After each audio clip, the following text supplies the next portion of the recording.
thank you ever so much for joining today's webinar. I will literally take 45 minutes, unless of course we have any questions, which we'll wait. If I can ask you all to just sort of wait until the end of the session to ask any key questions that you've got for me. And of course, then I'll endeavour to answer as many as I can. But for now, we will crack on. A little bit about me. I know some of you will know me already through the industry and through the channel, but for those of you who don't, obviously I'm Zoe Chatley. I'm the Managing Director of the Channel Recruiter. We are nearly 3 years old now. In July, we'll be 3 years old.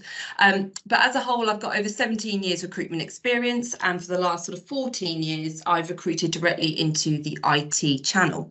And I think that's where most of you will know me from. Obviously, with the way the market's gone recently, one of the things that I wanted to do was give back, and that is to help candidates who are currently searching for a job to improve their interview skills, because it's quite a lot of the time what I'm hearing from people is that, you know, some people haven't interviewed for a really long time.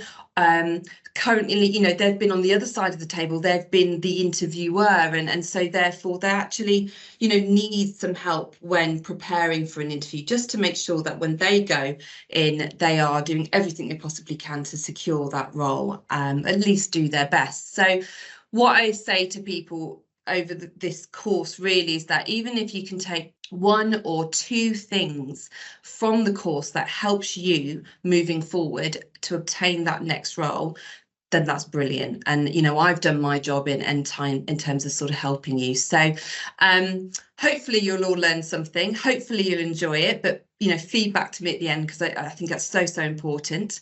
I'll try and keep this to, as I say, 45 minutes maximum, because I know you all have busy jobs if you're currently in work, and you've got things to get on with. And if I can ask you to all mute your screens for me, just to get rid of any background noise, and any questions that you do have, if we could wait to the end. But of course, if you do have something in between, do raise your hand and we can go on with that. So first things first, preparation.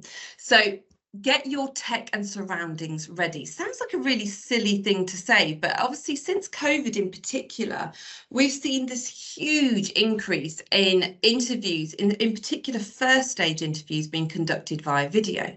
So what we want to do is make sure that when you are going for interview, that you are ready for it. I've seen a lot of candidates, or heard that a lot of candidates, you know, if you're using Zoom or Teams or Google Meet or whatever the app is that you're using, make sure that you've got it all set up and ready to go. Sounds like a really silly and simple thing to say, but the amount of people that are fiddling around with their tech at the start of their interview, you need to be prepared for it, because the last thing you want is to be flustered at the start of your interview because you haven't quite got everything set up. So make sure you spend the time prior to interview getting that tech set up and ready to go. That's the first thing. The other thing to look at as well is to check your surroundings. Now, you will see, I'm quite lucky, I've got a raised desk, and that's because I've got a dodgy hip, so I need to stand up. But the desk is raised. If you haven't got a raised desk, of course, make sure you prop your laptop up, or your phone, or whatever device that you're using, so that actually when you're conducting this interview, you're looking at more for a straight line contact. What you don't want to do necessarily is be looking down or looking up to the interviewer. I think it makes sense to make sure you've got more direct eye contact with your interviewer. Now, it doesn't matter if they are in a situation where they're looking down or up, but it just gives you more eye contact. And I think, you know, especially with video interviews, it's not always easy to tell and read body language, and you'll all feel this. You would have done so many meetings over video, and you can't always tell body language. And obviously in an interview situation, it's a good idea to try and get some sense of how that interview is going, and to be able to read from that body language as well. So by propping up your laptop and having your camera at more eye level, you get more of a sense, and you can contact them. And you'll see right now I'm making more eye contact. The other thing to look at as well is just to check your surroundings as well. Make sure that you're in a quiet place. You know, try not to be in a cafe where there's lots of external noise.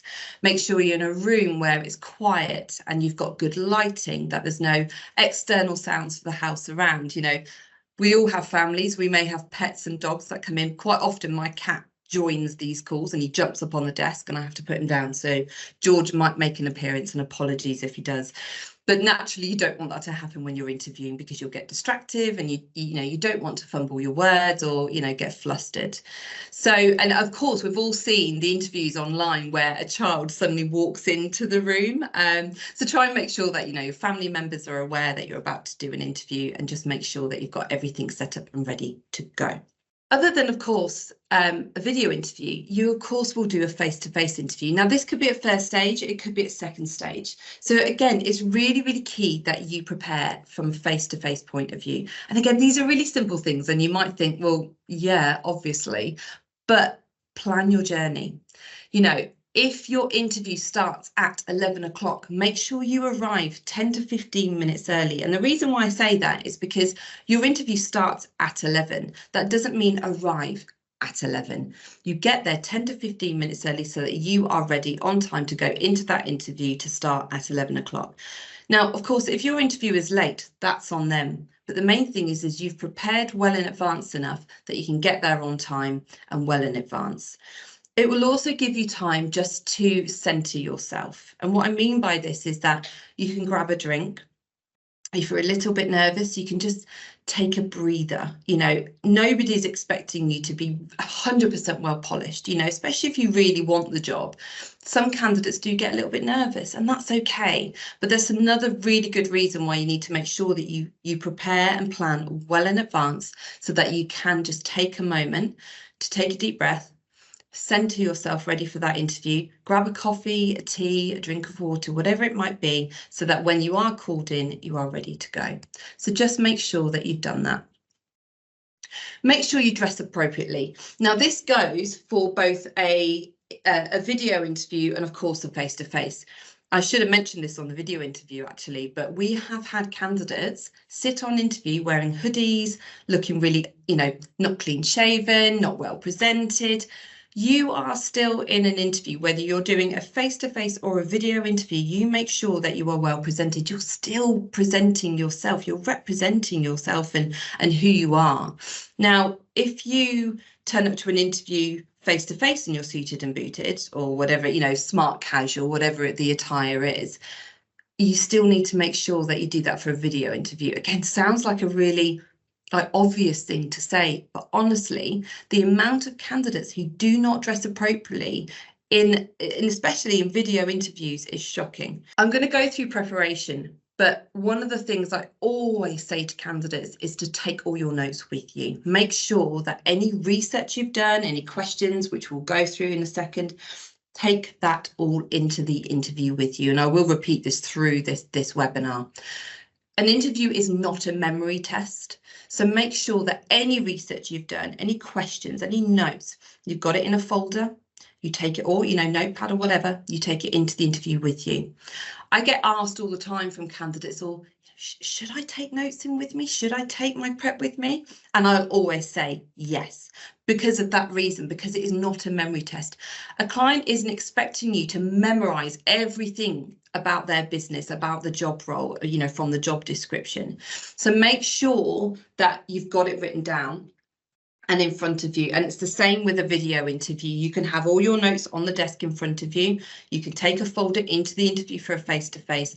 And there, if you do draw a complete blank, you've got it there in front of you and you can just refer back to your notes. And I guarantee that clients will look in favour of that. They'll like the fact that you've brought notes, because it means you've prepared. Okay, so step number 2, do your research. Learn about the company. Again, sounds like a really obvious thing to say, but the amount of people that don't go away and do their research. So as a starting point, it's really, really important that you research the business, look at where they're based, do your homework, make sure you find out as much as you possibly can about the company, the role that you're interviewing, the people that are interviewing you. Quite often the interviewer will say to you things like, what have you found out about us? What can you tell us about our business? And, if you do draw a complete blank, like I said to you beforehand, if you've got all your research written down from, all your notes, you can then refer back to your notes and say, I found out this, I know you do this, I know you do that, etc. And they'll know that you've prepared really, really well for it. But the amount of candidates that don't do that or do the bare minimum when going for an interview. So find out as much as you possibly can. And of course, if you don't know anything, you can write down questions so you can ask it at a later date, the bits of information that you need to find out that's important to you. Read through the job specification, get to know the role that you're being interviewed for. This is really, really key. I want you to think about how does my current role and my previous roles relate to the role that I'm going to be interviewed for?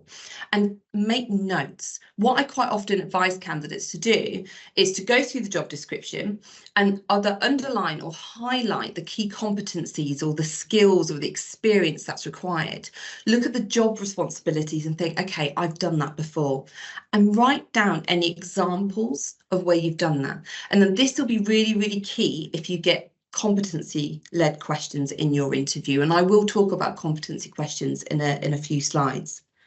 So make sure that you're really reading that job description. Write down some notes or any sort of key examples of things that you've done, so it jogs your memory later down the line. And when we talk about competency questions, you'll see why that's so key. The other thing to look at, of course, is social media. Now, LinkedIn is a great tool for you to use, so you can do your own little bit of stalking, because I can guarantee they would have looked you up on LinkedIn and probably other social media platforms to see a little bit about who you are.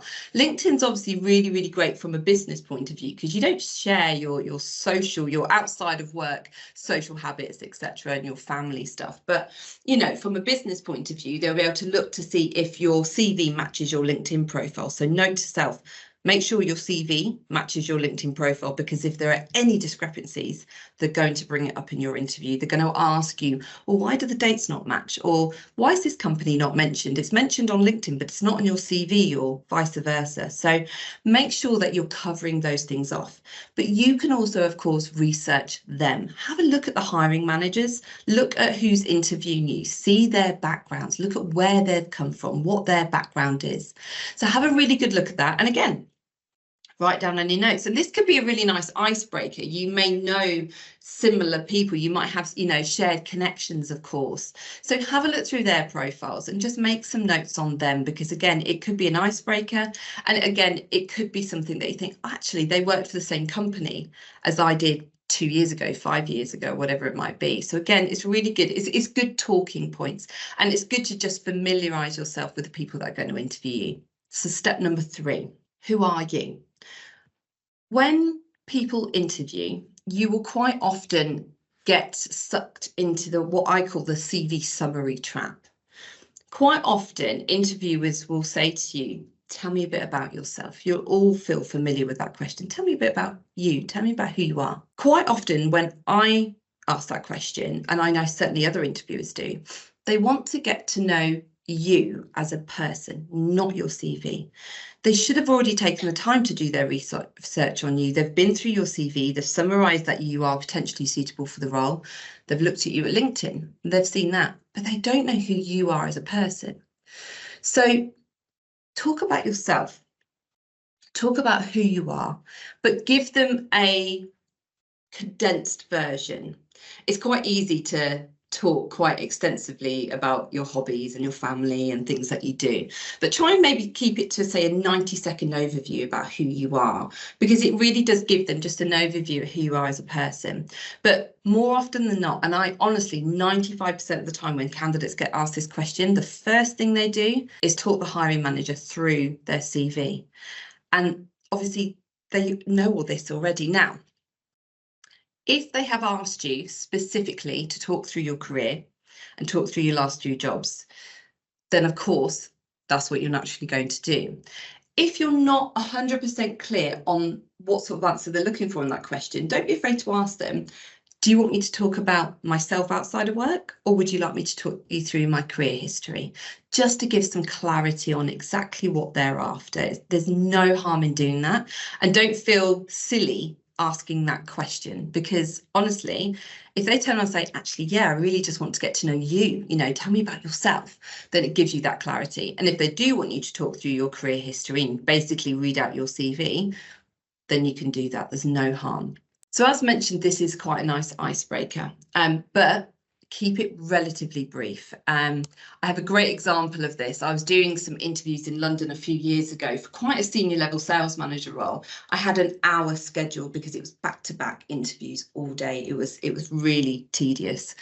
The first question I asked the candidates was to give me a 90-second overview as to who they were. And I specifically said, CV to one side, tell me about who you are. And this one particular candidate, I kid you not, talked for 35 minutes through his entire career history on his CV. Everything that was there, he repeated. He didn't listen to my question. He didn't listen to the fact that I actually didn't want to know about that. The fact that I'd said CV to one side, give me a 90-second overview. That 90 seconds was 35 minutes long, and we ended up having 25 minutes left to go through 5 competency-based questions. So it's, needless to say, I didn't get through all the questions. Sadly, he wasn't suitable for the role, but that's because I figured out quite quickly that he didn't listen. He wasn't taking note of what I was actually asking of him. And that's quite a good sort of factor when, clients are interviewing you. Do they listen to the questions that are being asked? And that simple question there was quite a big red flag for me. And obviously I didn't get to ask him all the questions that I needed to as well. So just bear that in mind.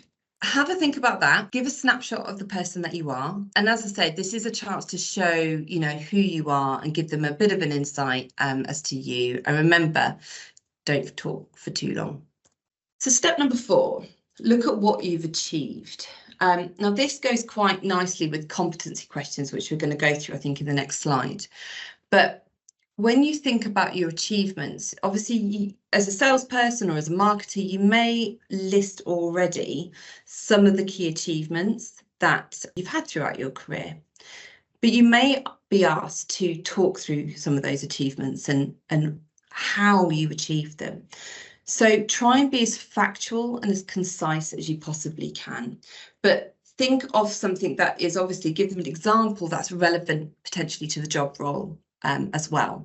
So if you're going for a leadership role, for example, you might want to give a really strong example and achievement of a team that you built. So think about what that scenario was, how you did it, and what the end results were. And it's the same with, a sales or, marketing. If you're in a marketing role, you might want to think about, okay, I need to give an example of a key achievement, a big campaign that I created and executed, and what those results were. Sales, did I win a big account? What was the achievement on that account? How did I do it? And what were the results? It's really, really important to be specific and give that really, really key example there. So have a think about that. And again, as part of your preparation, you might want to write some of these examples down so you can talk really confidently through it. And therefore, you're not then also giving too generous an answer. You're being concise, but you're being really to the point and giving a thorough and detailed example. So I mentioned about competency questions, and in that last example, actually, that was a really good example to give you of what competency questions are.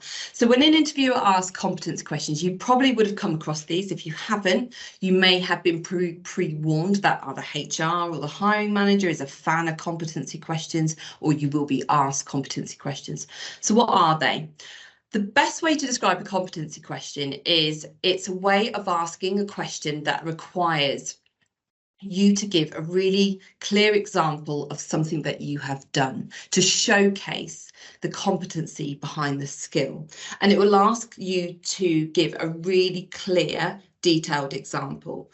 So we normally say with a competency question, we like to be given an example of what the situation was, how you did it, or performed, what you did, what were the steps that you took, and what the results were.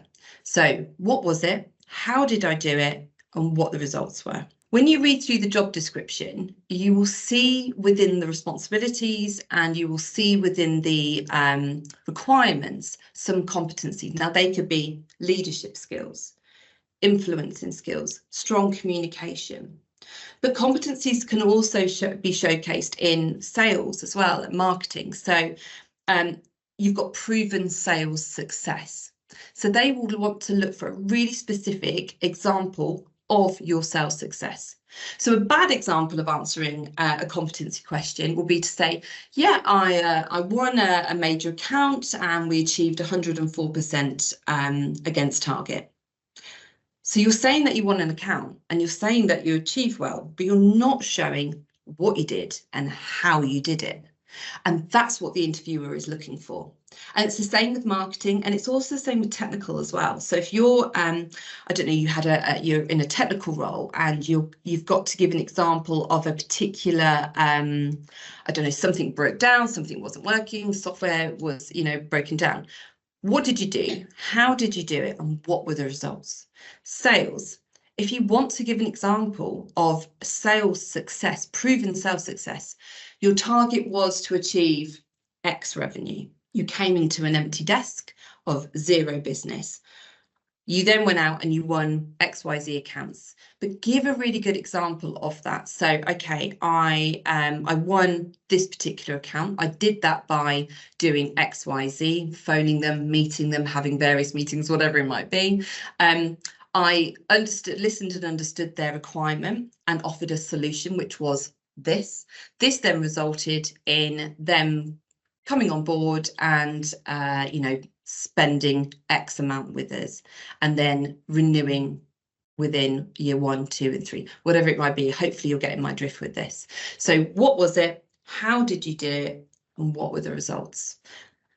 Go through the job description, make a note, highlight any key areas of competency: leadership, communication, influencing, proven success in a particular area, and write some examples down of where you have done that and stick to the what's, how's, and the results. The reason I ask you to write down those examples is because it's very easy to just draw a complete blank in interview, and you'll get to the point in the interview where they'll be asking for these examples and you might sit there and think, oh my God, I prepared loads, but because I didn't bring my notes, I can't remember it. And then you stutter and you fumble. That's okay, but if you brought your notes with you, you'll be able to go back to your notes, see the example, jog your memory, and then confidently talk through that example, and therefore giving a really clear answer. So it just helps you. And the more prepared you are for these competency questions, the better you will perform. So I hope that really helps. So step number 6, ask questions. An interview is two-way. Okay, and so many candidates forget this. They think they are going to be interviewed, and you are, but you are also interviewing them. And this is really, really important, guys. So have some questions prepared. Stay away from things like salary, hours of work, benefits. You do need to know those things, but you should have found those out prior to interview. So what I'd like you to do is ask questions that are relevant to job role, the company, the culture, the training, the development, whatever it may be. If you haven't been able to find those answers out through the conversation you're currently having or through the research and the job description, make sure prior that you write those questions down so that you're then actively being able to ask them at the end or through the interview. What I don't want you to do is to walk out of that interview and then think, oh God, I should have asked that. Why didn't I ask that? And that would have really helped me. And it will just give you a better then idea of exactly what was expected. And you won't think, oh my goodness, why didn't I ask that question? What's going on? So have those questions written down. And like I said, remember that this is a two-way street. You are interviewing them as much as they are interviewing you. So don't be afraid to ask any questions because they will expect it. And actually, for salespeople in particular, and I'll talk about this at the end, but they'll kind of also expect you to close them down as well. So don't be afraid to ask that question at the end. And I will talk about closing. So references, step number 7. So we're getting towards the end here, guys. We're nearly there. References are also really important. Now, as a bit of insight, employers don't always ask us to collect references for you because actually all we can do is go to your previous employer and go to HR, and they will provide us with, a completion of, the dates that you were there and just confirm the job title that you were employed in. It's really rare these days that HR or your previous line manager will give a written reference on your performance. And the reason why is because they can't give obviously a negative reference, because you could then go back and say, I didn't get that job because you gave me a negative reference, and it causes a whole sort of hell for, you know, an employment law point of view. So these days, quite often references are just a simple HR confirmation of role and the dates that you were there from and to. However, we have other forms to get recommendations and references, and LinkedIn is a really good one for that. But if you're in a position where you're being made redundant, which is obviously awful, and a lot of people are being made redundant at the moment, don't be afraid to ask colleagues or line managers to see if they will just email you or do a LinkedIn recommendation for you. Because if you're in a position where you've been in a business for a really long time, which quite a lot of people are finding at the moment, and they're then being made redundant, you know, recommendations go a long way. So ask, don't be afraid to ask for that recommendation, as I say, through LinkedIn, or for them to email you a recommendation. If, of course, your line manager is happy to have a conversation with your potential new employer, then please, you know, please ask them, put those references at the bottom of your CV, because people are still willing to do that, especially if it's more positive. But in, you know, worst case scenario, HR will provide it. But I would definitely jump on getting recommendations on LinkedIn. I'm a big advocate of obviously LinkedIn. I do a lot of business through there. But, you know, if you're in a position where you are looking for a job, ask previous colleagues and line managers to recommend you, as this will really help your case when looking for a new job. So final bit here, close them down. I'm a big fan of this. But sometimes people aren't always 100% comfortable asking these questions. And what I mean is, at the end of your interview, they will probably say to you, have you got any other questions for us? And the one question I really want you to ask, and not be afraid to ask, is, do you have any concerns about me? Do you have any reservations about me and my ability to do this job? What are the next steps? When will I hear from you? And the reason being is that if you really want this job, if you sit in that interview and you think, crikey, this sounds amazing, I really want this, you want to be able to let them know that. And all hiring managers, whether you're successful or not, they do want to know that you want to work for them, that you want the job. So tell them that you want the job, and ask them if they've got any reservations about you. If you do feel afraid to ask about reservations and concerns, that's okay, because you can always just ask, what are the next steps? I'm really keen. I'd love to know what the next steps are and when I might hear from you. So that would be the final notes on there. Don't be afraid to close them down. Don't be afraid to ask for any reservations and concerns. And don't be afraid to ask what the next steps are.